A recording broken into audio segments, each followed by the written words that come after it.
23 tentatives de coup d'État ratées en 3 ans. Pourquoi Ibrahim Traoré est-il encore debout, alors que tant d'autres chefs d'État africains n'ont pas survécu à la première attaque? Début janvier 2026, le ministre de la Sécurité du Burkina Faso est apparu à la télévision nationale pour annoncer une nouvelle tentative de putsch déjouée. Ce n'est pas un simple incident. Il s'agissait d'un vaste complot impliquant des assassinats ciblés de responsables civils et militaires, le sabotage d'infrastructures stratégiques, mais aussi la promesse d'une intervention étrangère juste après la chute espérée de Traoré. Les services de renseignement ont intercepté le plan à la dernière minute. Quelques heures seulement avant son exécution, les conspirateurs sont arrêtés. Mais l'histoire ne s'arrête pas là.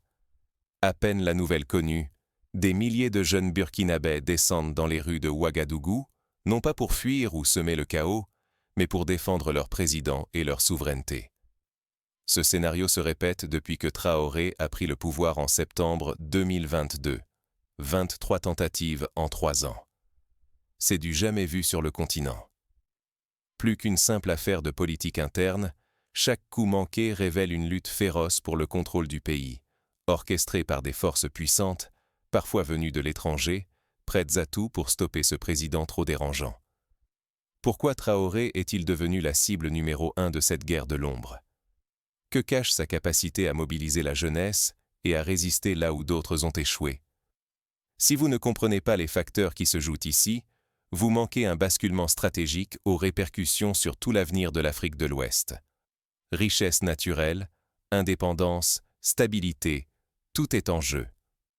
Pour comprendre cette résistance hors norme, il faut revenir sur le parcours de Traoré, sur ses choix radicaux et sur ce qui fait de lui une menace sans précédent pour l'ordre établi dans la région. Qui est vraiment Ibrahim Traoré et pourquoi attire-t-il autant de haine et de ferveur? Pour comprendre le phénomène Traoré, il faut d'abord regarder le Burkina Faso en face, un pays du Sahel pris en étau entre violences terroristes, ingérences étrangères et aspirations révolutionnaires. Ibrahim Traoré, à peine âgé de 37 ans, est aujourd'hui le plus jeune chef d'État africain. Géologue de formation, il a commencé sa carrière comme militaire de terrain, puis casque bleu au Mali, affrontant la guerre asymétrique là où elle fait le plus mal. Cette expérience de terrain le distingue de bien des dirigeants. Il sait ce que signifie risquer sa vie, comme ses soldats. Mais Traoré n'arrive pas au pouvoir dans une situation ordinaire. En septembre 2022, alors que la crise sécuritaire s'aggrave chaque jour, il mène un coup d'État contre Paul-Henri Damiba. Damiba lui-même était arrivé au pouvoir par les armes, 8 mois plus tôt, après avoir promis de sauver le pays du chaos. Mais l'insécurité n'a cessé de croître, l'État s'est effondré dans plusieurs régions, et l'armée, démoralisée, manquait d'équipement et de soutien. Le peuple et la troupe perdirent patience. C'est là que Traoré incarne une rupture. Il ne promet pas seulement de combattre le terrorisme, il affiche une volonté farouche d'indépendance vis-à-vis des puissances étrangères. Très vite, il expulse les troupes françaises, quitte la CEDEAO qu'il juge inféodée à l'Occident, nationalise des mines d'or et exige que les richesses du pays servent le peuple burkinabé. Il prend des mesures concrètes pour que l'État contrôle ses ressources stratégiques, tout en resserrant les liens avec d'autres États insoumis de la région. Surtout, Traoré se réclame ouvertement de l'héritage de Thomas Sankara, le leader charismatique assassiné dans les années 80. Il porte le béret rouge, parle d'anti-impérialisme et inspire une jeunesse qui rêve d'émancipation radicale. Dans un Sahel épuisé par les promesses trahies, ce discours fait mouche. Il galvanise la rue, mais il inquiète aussi, tant à l'intérieur qu'à l'extérieur du pays. Ne pas comprendre ses racines, c'est risquer de réduire la situation burkinabé à une simple agitation, alors qu'elle incarne l'épicentre d'une bataille pour un nouveau modèle politique en Afrique de l'Ouest. Ici, la souveraineté n'est pas un slogan, mais un objectif vital qui redéfinit tout l'équilibre régional. Mais alors, pourquoi Ibrahim Traoré cristallise-t-il autant de haine jusqu'à devenir la cible d'un véritable harcèlement régional? Pour le comprendre, il faut regarder de plus près qui sont ses ennemis et ce qu'ils ont à perdre dans ce bras de fer. Et si derrière chaque tentative de putsch, il y avait bien plus qu'une simple rivalité interne, une véritable guerre de l'ombre. Car ce qui se joue aujourd'hui au Burkina Faso dépasse largement les querelles de pouvoir habituelles. Officiellement, le gouvernement burkinabé accuse ouvertement la Côte d'Ivoire et le Togo, deux pays alliés de la France, d'être impliqués dans les dernières tentatives de déstabilisation. Le ministre de la Sécurité a révélé que des fonds importants, venus d'Abidjan, ont été utilisés pour financer l'opération de janvier. Une somme équivalente à 70 millions de francs CFA aurait circulé, prouvant que des intérêts étrangers sont prêts à tout pour renverser le pouvoir actuel. Mais l'argent n'est qu'une partie de la toile. Nombre d'opposants, et notamment l'ancien président Paul-Henri Damiba, se sont exilés à l'étranger. Damiba, renversé par Traoré, aurait d'ailleurs orchestré la dernière tentative de coup d'État depuis le Togo, un pays longtemps fidèle à la France et aux réseaux occidentaux. Ainsi, chaque putsch avorté dévoile un peu plus l'ampleur d'un conflit régional où l'Afrique de l'Ouest devient le théâtre d'une lutte entre États alignés sur Paris et gouvernements déterminés à s'affranchir de la tutelle occidentale. Cette fracture est aujourd'hui assumée. Le Burkina Faso, avec le Mali et le Niger, a formé l'Alliance des États du Sahel, un pacte inédit face aux pressions extérieures. Ensemble, ces régimes révolutionnaires ont expulsé les troupes françaises, mis fin à la coopération militaire imposée et, surtout, commencé à nationaliser leurs ressources stratégiques. Désormais, le contrôle de l'or, du manganèse et des autres richesses ne se décide plus dans les capitales européennes, mais à Ouagadougou, Bamako ou Niamey. Dans le même temps, un rapprochement spectaculaire s'opère avec la Russie. Conseillers militaires, livraison d'équipements et discours ouvertement anti-impérialistes. La nouvelle génération au pouvoir pose clairement le choix de l'indépendance, quitte à bousculer tout l'ordre établi. Pour les puissances occidentales et leurs alliés régionaux, c'est une menace directe à leurs intérêts économiques et politiques, et un affront à des décennies d'influence discrète mais omniprésente.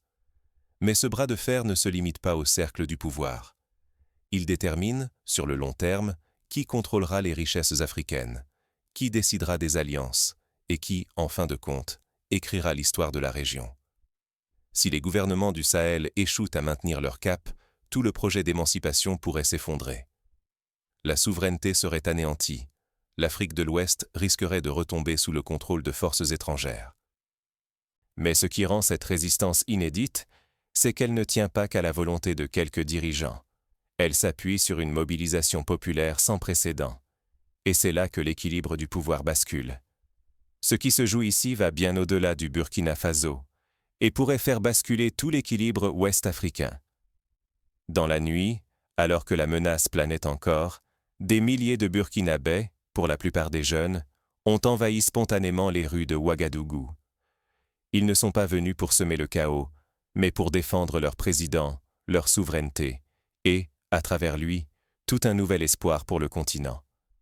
Jamais auparavant une telle vague de mobilisation populaire n'avait été observée, surtout à une heure aussi tardive, signe d'un réveil sans précédent.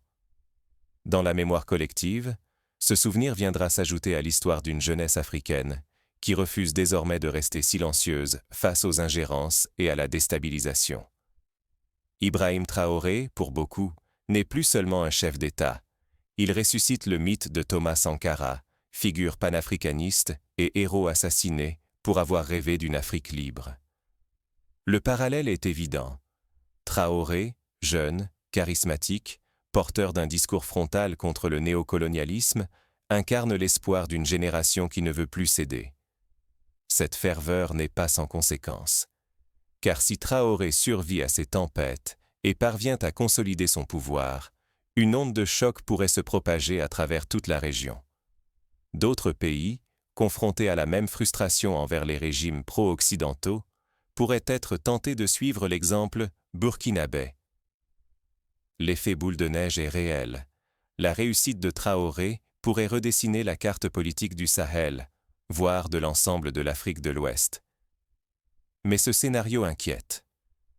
Les gouvernements qui tiennent à leur proximité avec l'Occident voient dans cette vague révolutionnaire une menace directe à leurs intérêts. Si le Burkina Faso publie des preuves concrètes d'ingérence et de tentatives de coup d'État orchestrées depuis l'étranger, le risque est immense. Rupture diplomatique, sanctions économiques, voire intervention régionale. La moindre étincelle peut transformer une crise interne en conflit international. Toute la région semble prise au piège d'un effet domino, où chaque nouvelle mobilisation peut être le prélude à une reconfiguration des alliances et des rapports de force. L'avenir du Burkina Faso se confond alors avec celui de ses voisins. La réussite ou l'échec de Traoré pourrait inverser les rapports de puissance, menacer l'ordre établi et ouvrir la voie à un nouvel équilibre.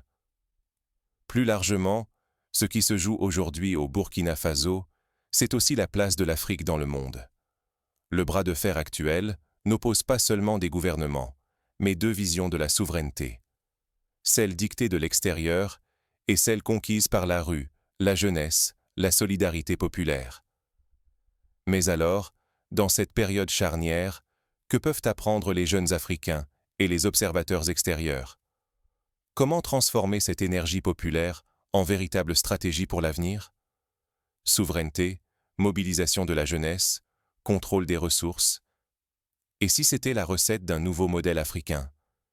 Si la trajectoire de Traoré au Burkina Faso nous enseignait plus que de simples slogans révolutionnaires? Première leçon. Ibrahim Traoré incarne une rupture profonde avec ses prédécesseurs. Il ne se contente pas de parler d'indépendance ou de dénoncer l'ingérence occidentale. Il agit.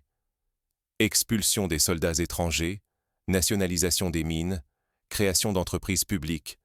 Il transforme les discours en actes tangibles, inspirant une jeunesse en quête de dignité. Mais cette stratégie n'aurait aucune chance sans la légitimité populaire, élément clé de sa survie. À chaque tentative de putsch, c'est la rue qui s'embrase. Des milliers de jeunes se mobilisent spontanément pour défendre leur président. Cette mobilisation populaire, loin d'être un simple appui symbolique, devient la meilleure arme contre les coups d'État orchestrés depuis l'intérieur ou l'extérieur. Cependant, s'appuyer sur la ferveur populaire comporte un risque, celui de dériver vers l'autoritarisme. L'histoire africaine regorge de leaders révolutionnaires qui, sous prétexte de lutter contre l'ingérence étrangère, ont fini par museler leurs opposants et étouffer la liberté d'expression. Pour que la lutte pour la souveraineté ne serve pas de paravent à la répression, la vigilance s'impose. Le vrai défi sera de préserver l'élan démocratique et de garantir que la voix du peuple ne soit pas confisquée au nom de la stabilité. Autre enseignement majeur, aucun État isolé ne peut tenir longtemps face aux pressions des grandes puissances. C'est pourquoi l'Alliance des États du Sahel, initiée avec le Mali et le Niger, change radicalement la donne. Cette union régionale, inédite, donne du poids à leurs revendications, mutualise les moyens de défense et crée une dynamique solidaire contre les tentatives de déstabilisation. L'union fait la force, et c'est sans doute là la clé pour que le continent africain reprenne vraiment le contrôle de ses richesses. Mais attention, ignorer ces leçons, c'est risquer de retomber dans les cycles d'instabilité et de dépendance qui ont miné l'Afrique de l'Ouest depuis trop longtemps. Le monde observe. L'avenir des générations entières se joue dans les choix d'aujourd'hui, entre répétition du passé et véritable émancipation. Le destin du Burkina Faso reste incertain, mais une certitude émerge. La survie du modèle Traoré dépendra autant de la force populaire que de sa capacité à éviter les pièges du pouvoir absolu. Reste à voir si ce pari révolutionnaire tiendra face aux tempêtes à venir. 23 tentatives, et il tient toujours. Cette histoire, c'est celle d'un peuple prêt à tout pour son avenir. Depuis septembre 2022, le Burkina Faso n'a connu aucun répit. 23 fois, des hommes puissants ont essayé de renverser Ibrahim Traoré. 23 fois, la jeunesse burkinabé est descendue dans la rue pour défendre son choix, sa souveraineté et son espoir d'un lendemain différent. Mais ce n'est pas seulement un combat local. Chaque tentative de coup d'État expose une réalité plus vaste. L'Afrique de l'Ouest est aujourd'hui le théâtre d'une guerre silencieuse. Une guerre où des puissances étrangères, alliances régionales et intérêts économiques s'affrontent pour décider qui écrira l'avenir du continent. Si nous laissons la narration aux seules capitales étrangères, l'Afrique continuera de subir des décisions qui ne sont pas les siennes. Ce sont ses matières premières, ses terres, et surtout ses destins qui se jouent dans l'ombre, loin des caméras, mais au cœur des luttes populaires. Derrière chaque rumeur, chaque annonce officielle, chaque mobilisation dans les rues de Ouagadougou ou ailleurs, se cache une question fondamentale. Qui contrôle vraiment le futur de cette région? Ceux qui l'habitent ou ceux qui la convoitent? C'est pourquoi il est crucial, aujourd'hui plus que jamais, de ne pas se contenter des raccourcis médiatiques. Prendre le temps de s'informer, de questionner, d'exiger des preuves et des réponses claires. Observer les faits, écouter la voix des principaux concernés et refuser de tomber dans les récits prémâchés qui servent d'autres intérêts. L'histoire est en train de s'écrire sous nos yeux. Refuser la complexité, c'est prendre le risque de laisser des intérêts extérieurs décider, encore une fois, du sort de tout un peuple. Notre responsabilité collective, c'est d'être attentif, de rester curieux et de soutenir ceux qui aspirent à décider eux-mêmes de leur avenir. Car chaque fois qu'une voix locale se fait entendre, chaque fois qu'une jeunesse réclame justice et souveraineté, elle ouvre une brèche dans le mur du néocolonialisme. Cette lutte ne concerne pas que le Burkina Faso. Elle façonne l'équilibre de toute l'Afrique de l'Ouest et, au-delà, le visage du monde de demain.